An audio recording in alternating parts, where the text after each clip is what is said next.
Halo, Assalamualaikum warahmatullahi wabarakatuh. Halo semuanya, kembali lagi bareng aku. Kali ini kita akan membahas sesuatu yang ada di sekitar kita yang kita gunakan setiap hari. Nah, benda ini itu menyimpan nilai filsafat dan juga keindahan yang sangat amat mendalam. Nah, bisa dilihat dari layar di atas aku ini. Yang dimana ini tuh mungkin di mata sebagian orang itu tuh mungkin hanya sekedar kain bermotif biasa yang dipakai untuk baju ataupun fashion lainnya. Tetapi sebenarnya jauh lebih dari itu, di balik motif, warna, dan juga teksturnya, batik ini tuh menjadi bukti nyata dan paling pas untuk menjelaskan teori estetika dari salah satu filsuf terpenting dalam sejarah, yaitu siapa? Yaitu Alexander Gottlieb Baumgarten. Nah, di video kali ini tuh kita akan bahas semuanya secara lengkap, mulai dari pengenalan, objek, sejarah panjangnya, sampai alasan kenapa benda sehari-hari yang kita gunakan ini itu sangat cocok dan juga condong sepenuhnya ke pemikiran Baumgarten. Yuk disimak sampai habis. Nah, pertama-tama mari kita kenali dulu nih objek analisis kita kali ini. Nah, kain batik sendiri itu adalah kain yang dihias dengan berbagai motif dan juga warna yang indah menggunakan teknik tutup lilin ataupun malam. Yang kemudian ini tuh diolah menjadi baju, selendang, telapak meja, dan juga berbagai hiasan lainnya. Nah, benda ini tuh dibuat dan dirancang bukan hanya sekedar untuk menutup tubuh atau memenuhi fungsi pakainya saja, melainkan kain ini tuh sengaja dibentuk dan dihias supaya enak untuk dilihat mata, nyaman digunakan, dan juga indah saat dipakai. Nah, nilai estetikanya ini itu terletak pada perpaduan pola, pemilihan warna, tekstur kain, serta kesan perasaan yang muncul begitu kita melihat atau memegangnya. Nah, kain ini itu sendiri dibuat oleh para pengrajin yang mengerjakannya dengan sangat teliti, dengan cara menggambar titik demi titik dan memilih warna dengan hati-hati melalui proses yang cukup amat sangat panjang. Kemudian dinikmati oleh kita semua sebagai masyarakat luas. Nah, keindahan ini tuh dirasakan secara dua arah, baik oleh si pembuat yang menyalurkan seni di dalamnya, maupun oleh kita yang merasakan kenyamanan dan juga kebanggaan saat menggunakannya. Nah, keindahan ini sendiri itu ada di mana saja kain batik ini itu digunakan. Misalnya saat kita sekolah, kita selalu ada jatah memakai baju batik di hari-hari tertentu. Lalu ada juga guru-guru yang memakai batik dinasnya. Lalu saat kita pergi ke kantor atau hangout bersama teman-teman, itu juga kita terkadang menyelipkan kain batik itu untuk menjadi pemanis di outfit kita. Jadi secara nggak langsung kain batik ini tuh berada dekat dengan kehidupan kita sehari-hari. Nah, untuk perjalanan kain dan baju itu sendiri, itu ternyata sudah berlangsung sangat lama. Dimulai jauh sebelum seni batik itu ada, sejarah itu mencatat bahwa manusia itu mulai mengenakan penutup tubuh itu sekitar 83.000 hingga 170.000 tahun yang lalu. Nah, pada awalnya manusia purba itu hanya menggunakan kulit hewan, daun-daunan ataupun kulit kayu kering dengan tujuannya itu saat itu tuh sangat sederhana, yaitu hanya untuk melindungi tubuh dari panas matahari, udara dingin ataupun juga menghindari luka. Jadi sama sekali tuh belum ada yang pemikirannya itu mengenai keindahan ataupun seni. Yang terpenting tuh saat itu adalah bertahan hidup. Nah, baru sekitar 10.000 tahun yang lalu, manusia itu mulai menemukan cara membuat kain tenun pertama kali dari serat tumbuhan, ataupun juga dari wol, ataupun juga dari kapas. Nah, sejak saat itu mulailah terlihat perubahan yang begitu besar. Jadi manusia itu tidak lagi hanya butuh kain yang kuat dan juga tahan lama, tetapi juga menginginkan kain yang lebih lembut, lebih halus, dan juga lebih enak untuk dilihat. Jadi mereka ini mulai mewarnai kain itu menggunakan bahan-bahan alami seperti akar, daun, ataupun juga serangga. Dan disinilah nilai keindahan mulai masuk menjadi bagian dari benda yang kita pakai sehari-hari.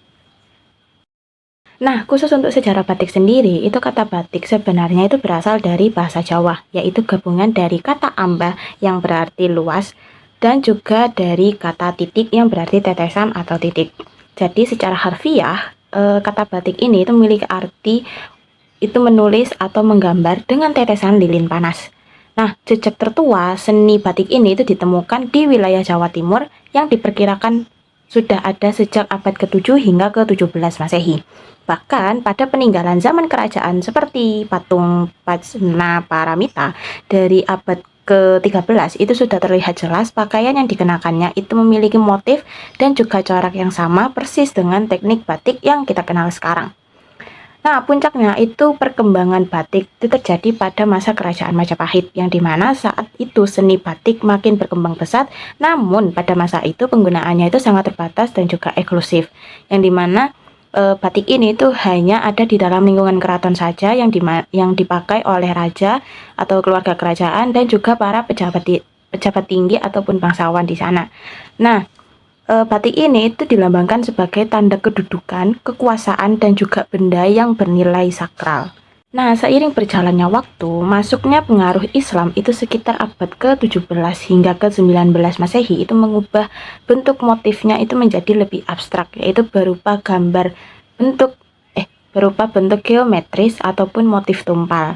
Dan perlahan seni batik ini itu mulai menyebar ke luar lingkungan keraton, hingga dikenal dan juga dipakai oleh masyarakat luas. Nah, muncul pula berbagai pusat penghasil batik dengan ciri khas masing-masing kota sendiri, seperti Solo, Yogyakarta, Pekalongan, Cirebon, hingga Madura. Nah, memasuki abad ke-20 Masehi, muncullah teknik baru yang disebut dengan batik cap, yang dimana tujuan dari batik cap ini itu adalah untuk mempercepat produksi, meskipun hingga saat ini batik tulis itu tetap diakui sebagai karya seni dengan nilai yang tertinggi. Dan puncaknya itu pada saat tanggal 2 Oktober 2009 saat UNESCO secara resmi menetapkan batik Indonesia itu resmi sebagai warisan budaya tak benda dunia. Dan batik ini tuh menjadi bukti bahwa karya seni kita itu sudah diakui keindahannya oleh seluruh dunia. Nah, sekarang kita masuk ke bagian inti dari tugas kita, yaitu analisis nilai estetika menurut pandangan filsuf.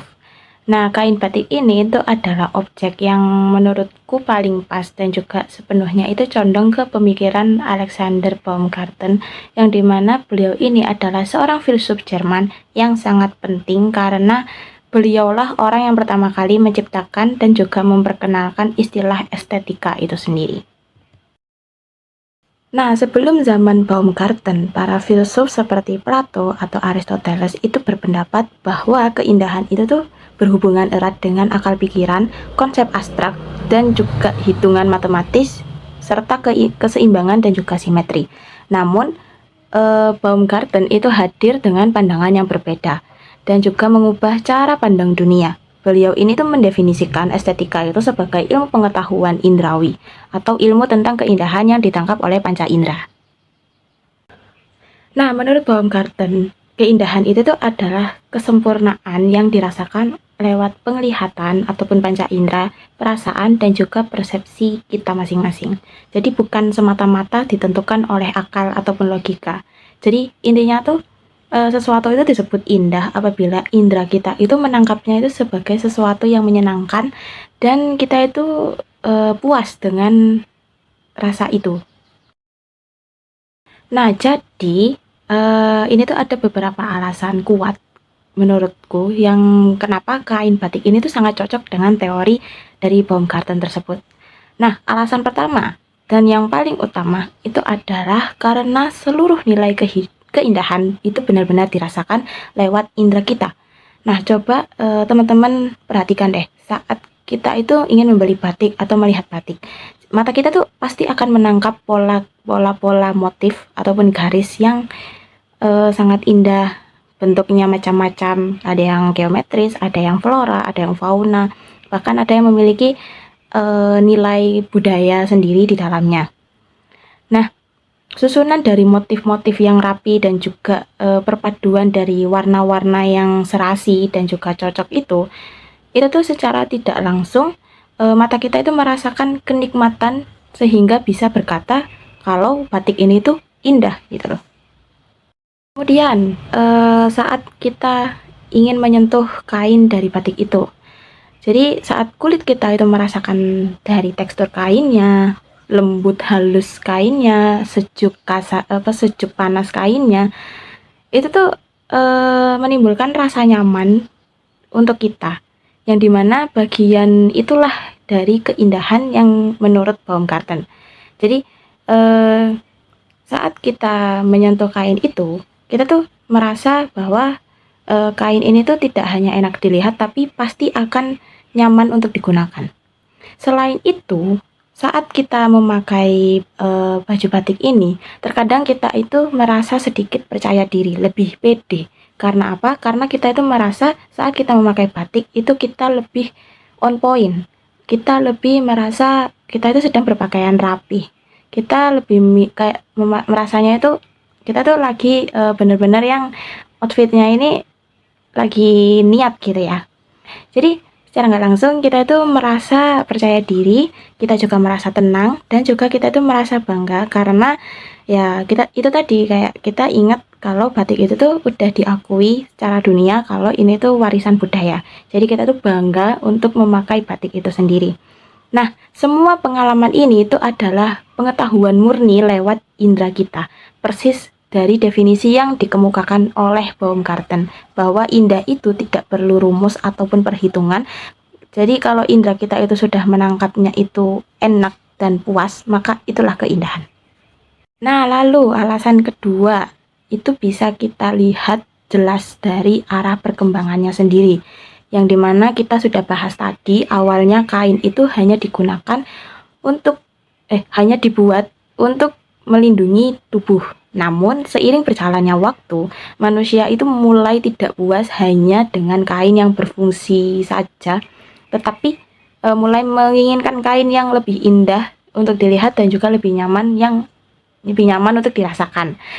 Nah, ini tuh membuktikan teori Baumgarten bahwa manusia itu tuh makhluk yang menuntut kepuasan secara indrawi. Batik sendiri itu lahir dan juga berkembang karena keinginan manusia untuk membuat benda yang tidak hanya berguna secara akal, tapi juga memuaskan rasa dan juga perasaan kita. Nah, alasan ketiga, Baumgarten itu juga mengajarkan bahwa keindahan itu tuh adalah kesempurnaan menurut persepsi kita. Jadi, bukan sekedar kesempurnaan secara matematis, kita tuh lihat kain batik ini itu kita tuh menganggapnya itu indah dan sempurna bukan karena ukurannya itu pas di badan kita, tapi karena menurut pandangan kita itu polanya rapi, warnanya cocok, dan juga bentuknya itu unik gitu ya. Nah, dari kesempurnaan di sini itu ada pada rasa kita saat melihatnya. Persis seperti teori Baumgarten yang menempatkan pengalaman kita itu sebagai penentu utama dari keindahan. Nah, terakhir nih, batik itu juga membuktikan pemikiran Baumgarten bahwa estetika dan juga keindahan itu bukan hal yang mahal, langka, ataupun hanya ada pada lukisan saja, tetapi keindahan itu ada di mana saja termasuk pada benda sehari-hari yang kita pakai. Nah, batik sendiri ini adalah bukti nyata bahwa seni dan juga nilai estetika itu hidup dekat dengan kita dan menjadi bagian dari kehidupan sehari-hari selama kita mau menggunakan indera kita untuk merasakannya. Jadi kesimpulannya, kain batik itu adalah objek yang sangat tepat untuk menganalisis nilai estetika, mulai dari pengertiannya, secara panjang, perkembangannya, hingga cara kita menikmati keindahannya. Semuanya itu sangat selaras dan sepenuhnya condong ke teori Alexander Gottlieb Baumgarten, yang dimana nilai indahnya itu benar-benar terletak pada bagaimana panca indera kita menangkap, merasakan, dan juga menikmati keindahan tersebut. Sesuai definisi dari beliau bahwa estetika itu adalah ilmu pengetahuan indrawi dan juga keindahan adalah kesempurnaan yang dirasakan oleh rasa kita. Nah, semoga penjelasan ini tuh bisa menambah wawasan kita dan juga membuat kita itu semakin sadar bahwa keindahan itu ada di sekeliling kita. Tinggal bagaimana kita melihat dan juga merasakannya. Terima kasih sudah menonton video kali ini. Mohon maaf jika ada kata maupun informasi yang salah karena di sini kita masih sama-sama belajar. Sampai jumpa di pembahasan selanjutnya. Wassalamualaikum warahmatullahi wabarakatuh. Dadah.